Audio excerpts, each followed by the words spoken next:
Hello, as babalia masal agus an Clare show Shiaght Laa. She Robert de Carslach Mish. I'm Bob Carswell, and I'd like to welcome you to this edition of Shiaght Laa. In Shiaght Laa this week, Siniru de Shiaght Laa Chir Cho. Kia Katrina Maru. Catherine's hen is dead. The unusual tradition that formed the basis of the Kirk Arbory Fair. As Krach Erachin, a disaster at sea. The anniversary of the wreck of the Ellan Vannin in 1909.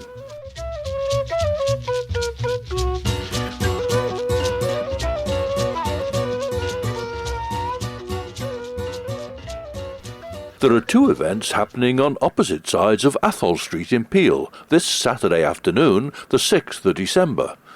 As we heard in Shiaght Laa last time, Peel Pantaloons will be giving the first performance of their pantomime production this year, Robin Hood, with the matinee starting at 2 o'clock.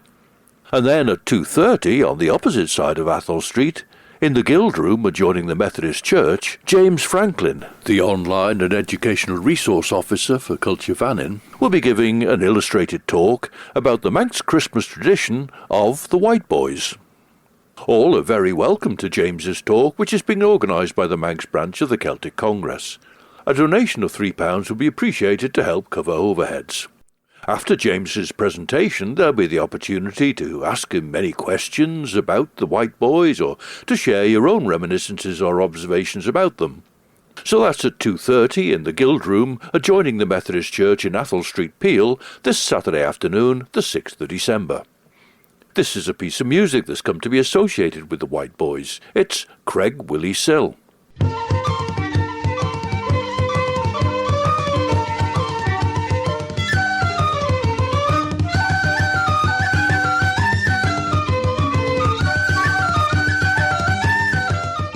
A tune called Craig Willie Sill, which is an outcrop of rock as you climb out of Glen Helen towards Lamphel, but it's become associated with the White Boys through being the tune for a six-handed sword dance.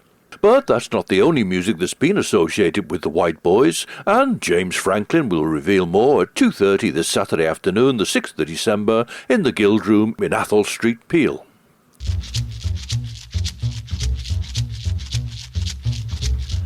Ons na lein va tausen and the horsi chitkas an alien, va flod moor eg kolach pagad brie Ellan Vannin. As va bed and gull huggers by drossen, as Fleetwood, as Lerful, as Beal Fersta, as Divlin, as Doolish as Rumsanius. Ons fotografen jint Jean Herish Pergulish ons na lein tengol sha, vech immer die bed and ragen. Vai lein na bed and brie as queilen spegachok, gus lein na bed and as scrodanoch, as hoiach les jejachten va gull overige les geel, as na sanmi les jejachten va gull overige les oel. Na keurten weg bed and de loer ons pergulish, as vashenanach der a naichi jeg as 3 feet as giant. Onze jouwre veru de beden Corrigan en Lai eg Burton ons kion bij, Birkenhead, der a weg femaru rish zijn imbach sauri. Treva beden ons strain eg kion a chalu ons leerful, as we arbel jouwer de horsi vorachten de goller boerd, as gelees van onbed de linkt, we vergeel as esch wat goiltuig der line a nabede. A vessel for the Isle of Man Steam Packing Company was named the Mona's Isle, the second of that name for the company, and it was launched in 1860 as a paddle steamer.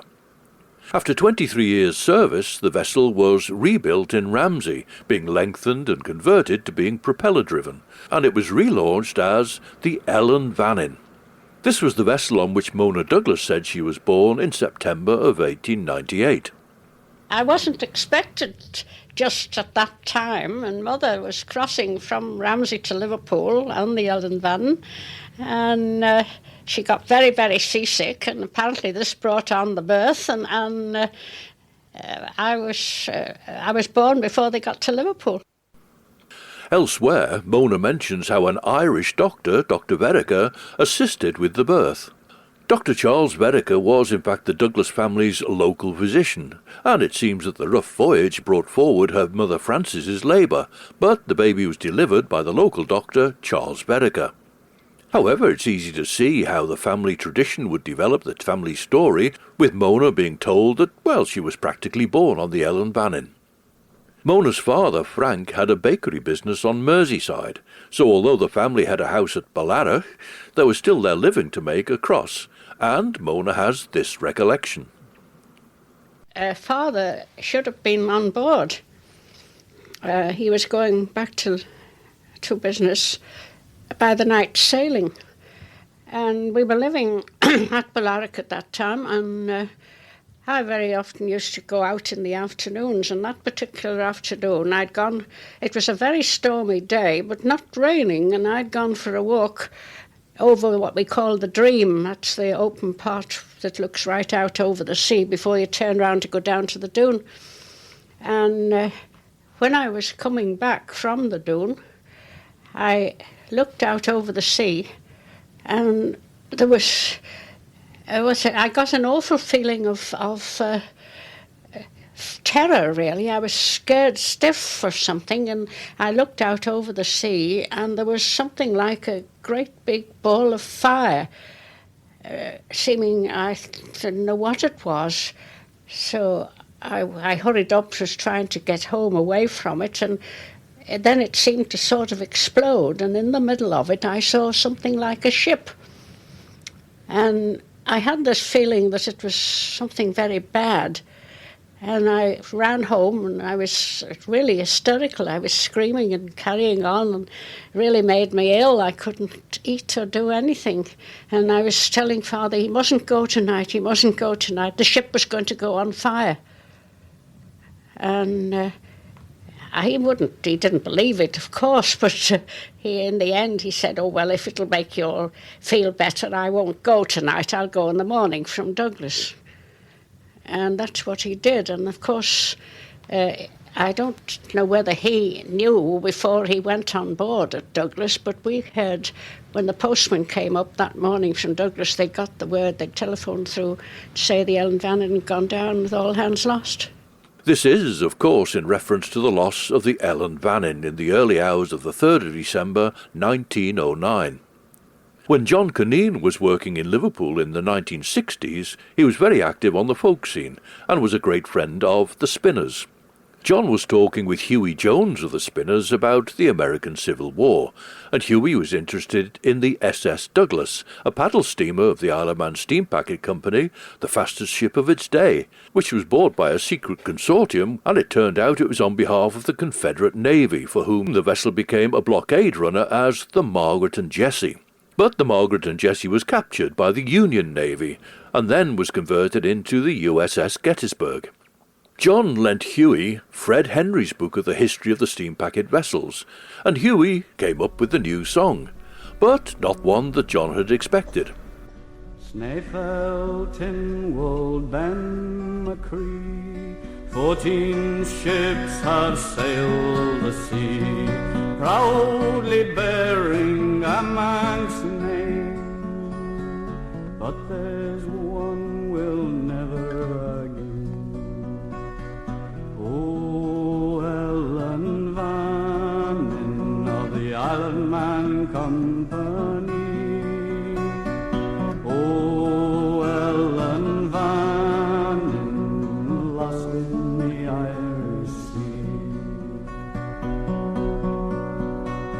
At 1 a.m. in Ramsey Bay, Captain Tier was heard to say, our contract said deliver the mail.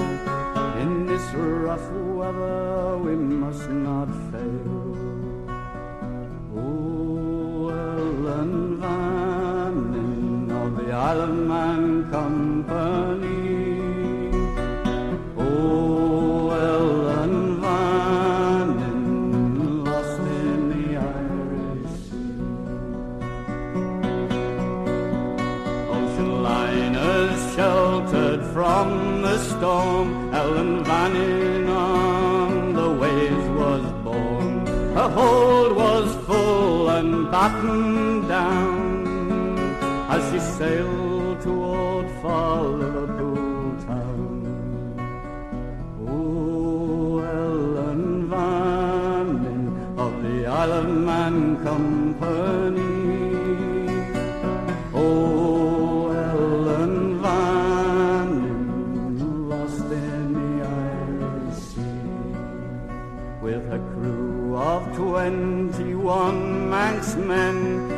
passengers, Liverpool businessmen. Farewell to mourners, I'll farewell. This little ship was bound for hell. Oh, Ellan Vannin of the Isle of Man Company. Oh, Ellan Vannin, lost in the Irish Sea. Less than a mile from the Barlight ship, by a mighty wave, Ellan Vannin was hit. She sank in the waters off Liverpool Bay. There she lies unto this day. Oh, Ellan Vannin of the Isle of Man Company. Oh, Ellan Vannin, lost in the Irish Sea. Few manx men now remember the third day of the month December, that terrible storm in 1909. Ellan Vannin sailed for the very last time. Oh, Ellan Vannin of the Isle of Man Company. Oh, Ellan Vannin, lost in the Irish Sea. The song Hughie Jones wrote, and that was Hughie Jones singing it with the Spinners. The chorus mentions about the Ellan Vannin being lost in the Irish Sea, although a verse says that she sank in the waters of Liverpool Bay. Going back to Mona Douglas, she briefly mentions the aftermath of the loss of the Ellan Vannin.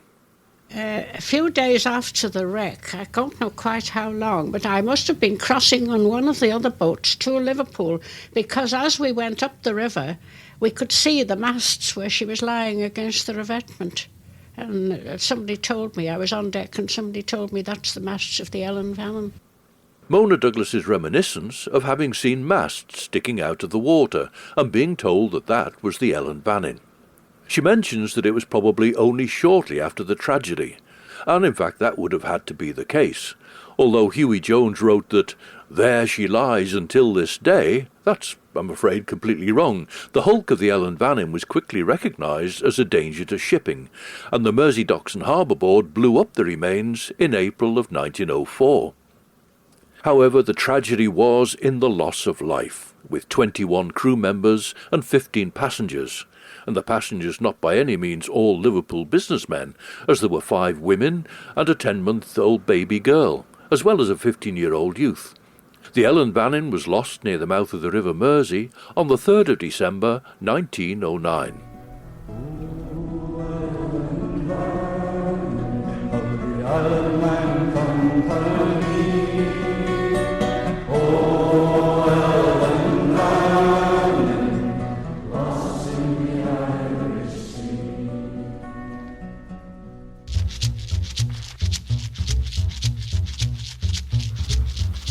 Ag taiach den irw Shiaght Shiaght Laa, van mi lort me gaan Shiaght en Shiaght. Van mi greid wel na tachert en shen benten den pantomime as de tashmanis James Franklin me gaan de Gillian Banner, gul kummel en Shiaght Laa mina nullik. Ach liorish nish on Shiaght Laa, tashin ledden all ach rishin acht va koch Laa jin sen jaar. Drawi reichet de jinnach het limme herish on Laa jag. De denken Laa luggen na Laa mijn fouwer, de bij een gero Laa jag mijn fouwer. Heraus en jins en onvlein as we reichet, gerent in wel cordeel rishin klatters, derre een git Laa jag as feed mina nullik, shachi jag as 3 jag as died. Ach wat greid er een koch Laa jins of lein roshen. Ons na lein shen, gerausleid in a wimid je failure goil lesh ridden screw cheese, gerawedig koenten a lein, gaus wat gul sha. Maar so gaed er een eilier, rere klatte shen, greed er een le kjart jits on failure enjach, van tier fos voorraad koenta, der weg 3 gied le, 3 feeders queg en ol sha, nier is a geer sherry van eilia shen on. As mag a shen wat kummel na shan kleachte genoch, maar de begen er au kochleer bij jint. With the ordinary people sticking to the traditional celebrations according to the old-style calendar, they were also starting to take more notice of the way officialdom recorded dates. So something once celebrated on, say, the 1st of the month, like Laa Lunason, the 1st day of August, continued to be observed by what would have been the 1st of the month according to the old calendar, but on the revised calendar that comes on the 12th day of the month. So in many cases the observance was held at the time that coincided with the old calendar, but they started then to think of it according to the date by the new calendar. A case in point is Lal Katrina, the feast day of St. Catherine. Her feast day falls on the 25th of November. By the revised calendar that coincides with the 6th of December. So that was the date when a fair was held in Kirk Arbory.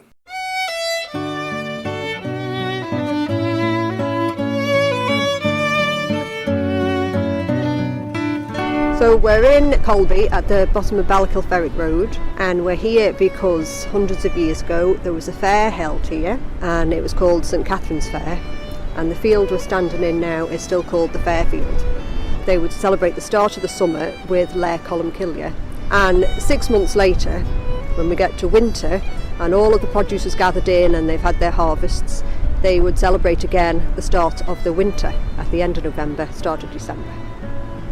Some people say that the fair started with a procession. Some men from the village killed a hen and walked through the fairfield 2 by 2, carrying the hen between them, singing Catherine's hen is dead. They would then go to the pub, which I assume would be Bell Abbey Chapel, now a house, but it was originally built as a pub, and they would hold a wake for the hen. After they held the wake for the hen, the next day they would go back and bury the head, bury the feet, keep some of the feathers for good luck, but they would then cook the body and have a feast. If anyone was found to be drunk after the fair and after the going to the pub, they were said to have plucked a feather from the hen. Another story is that in the days before there were lawyers and advocates, the people of the village would solve any arguments or disagreements before Lal Katrina, so they decided to pluck feathers from the hen and they buried the feathers under the ground, and the argument was all agreed between them then. They just carried on, they were all happy. It was symbolic, I suppose. Carrying the hen would be seen as putting all their arguments behind them. So when they were burying everything in the ground, it was all sorted out. Kirk Katrina Marrow, Kirk Katrina Marrow, Gams a Kiaunas, Gams na Kazanas, Verma G Fontalo.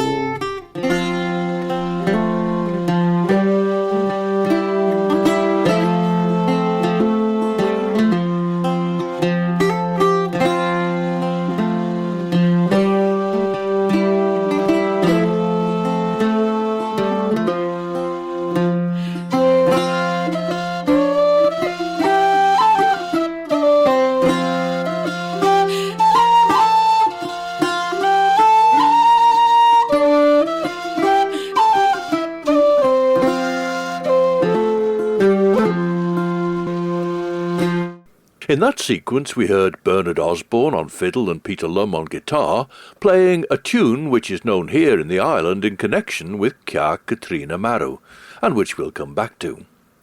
Anita Cashin was then our guide to the site of this fair on Bell Abbey in Colby.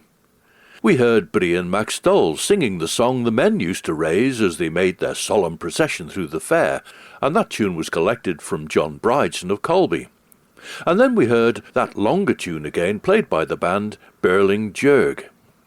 The longer tune, which has that refrain which fits the words Kirk Katrina Marrow, is known in Scotland and Ireland as Duke stang o'er my daddy, or The Ducks Knocked Over My Daddy, but it's also known as The Irish Showboy, or Just As I Was in the Morning. So it's a shared tune, but convenient here in the island for the refrain fitting in with the Kirk Arbory tradition of Ceart Catriona Marrow. The words we heard Brian MacStoll singing translate as, Catherine's hen is dead. Take thou the head, I'll take the legs, and we'll put her under the ground. Ceart Catriona Marrow, Ceart Catriona Marrow. Gams y ciawn as gams na casan as ver ma gi ffon talw.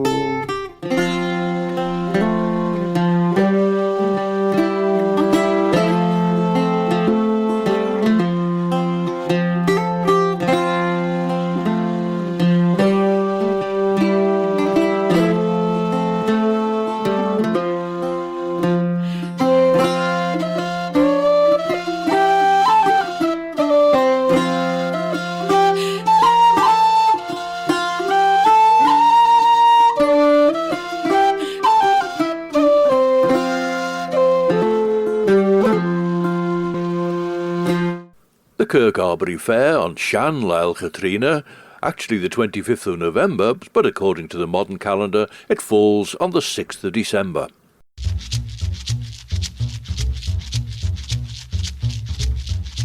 Mar hielsje na geir sherry on Shiaght Laa, ta bing na pantaloons ons Putney Hinja, gavrige carne blina de yinawerlus on pantomime. Geleers te fairer way gintok, ten ving shir script en elia. As te jaro jane ulju na alten en ok, as jinu brunes, wel a skiel shore jinu, en skiel shen, fagen de wel an iru shaw de lion, as te slyen ok jinu shaw as jinu shen, on zag she kabels on koersen, as te a wing rai script bis kuid en fodden, as decent en fodden fregertach. Ach shen richits on alten en a wing. Ceart nish, dat gierige cor an urden de tashben as ok melina, as be cared a sly fag and shen a garage.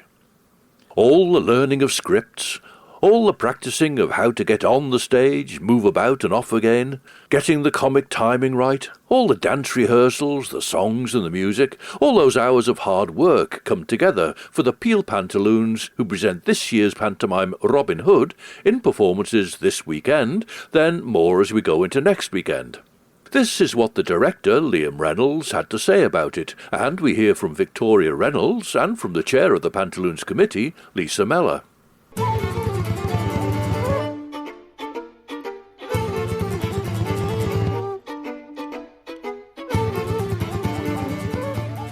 With this script, it was very much based in England, and being Robert Hood, obviously he's a sheriff of Nottingham. So actually with this one we've had to make a few changes because obviously make reference to England in front of a Manx audience and things kind of, you'll get booed very quickly. So yeah, we've had to think about it being Nottingham, but not so much England. With this script, some of the songs were written into the script. So they're familiar songs, but with words tweaked to fit the storyline. And then there'll be, I suppose, traditional songs. A love duet would have a big celebration at the end, a nice big opener at the start. We try to make sure we've got a nice balance of current music and some older music. We even throw a show song in there, which we have this year. I've got a little song from Oliver going on. Some of it comes from the script. The script does direct to a certain point, but equally it's quite nice to have that flexibility to mix it up a bit and put some hits in there. And lots of dancing. So who does the choreography? So it's a mixture between a few of us. So myself, Tor, Kaylee, and then we've got a few of the little, the younger kids, teens, shall I say, Ellie and Amy. They've choreographed a few dances as well, which is nice to have them coming up and doing more stuff with us. But it's very much in-house. We do it all ourselves. We're not dancers, but we know how to put a dance together. And that's what we do, yeah. What are the performances this year? We open on the 6th, Saturday the 6th, we've got a matinee performance. And then the Sunday the 7th, another matinee performance, which is always nice to get 2 matinees in at the start.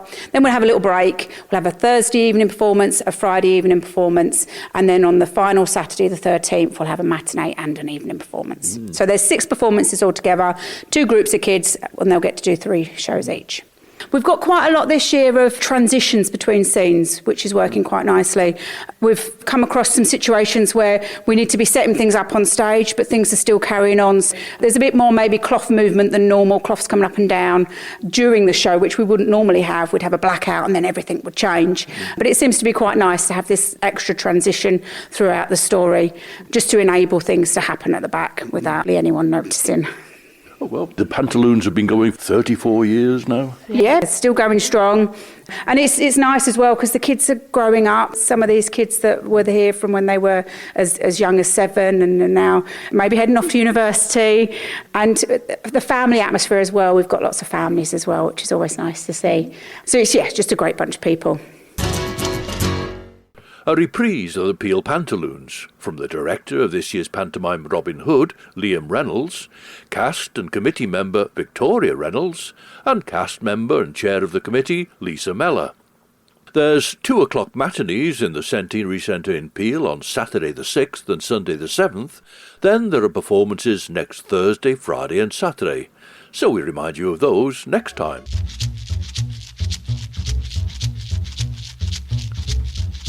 The Tallis Consort, with their musical director Matthew Warren, will be presenting Gaude, a concert of choral music celebrating Christmas from the 16th century to the present day, and you can enjoy that at 7:30 on Sunday the 7th of December in Our Lady Star of the Sea in St Maccled in Ramsey, and at 7:30 on Monday the 8th of December in St Mary's Cathedral in Hill Street, Douglas.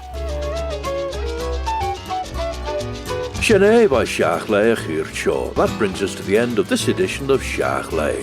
So now from me, Bob Carswell, Marceau Nish Bombin, Robert de Carslach, Sledned.